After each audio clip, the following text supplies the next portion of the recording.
السلام علیکم۔ کراچی اور لاہور میں نئی وبا کی انٹری، لوگ سانس کی بیماریوں میں مبتلا ہونے لگے، ماہرین نے خبردار کر دیا۔ کیا آپ حالات حاضرہ سے آگاہی حاصل کرنا چاہتے ہیں؟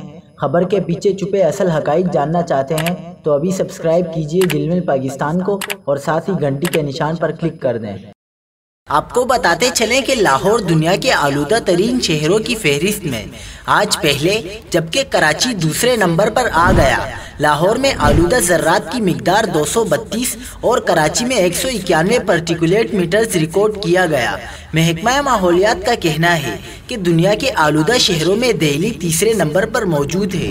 محکمہ ماحولیات کا کہنا ہے کہ 201 سے 300 درجے تک آلودگی انتہائی مضر صحت ہے۔ ماہرین کا کہنا ہے کہ اسموک دھوئیں اور دھند کے مرکب کو کہا جاتا ہے۔ جب یہ اجزاء ملتے ہیں تو اسموک پیدا ہوتی ہے۔ اس دھوئیں میں carbon mono oxide, nitrogen oxide, methane جیسے زہریلے مواد شامل ہوتے ہیں۔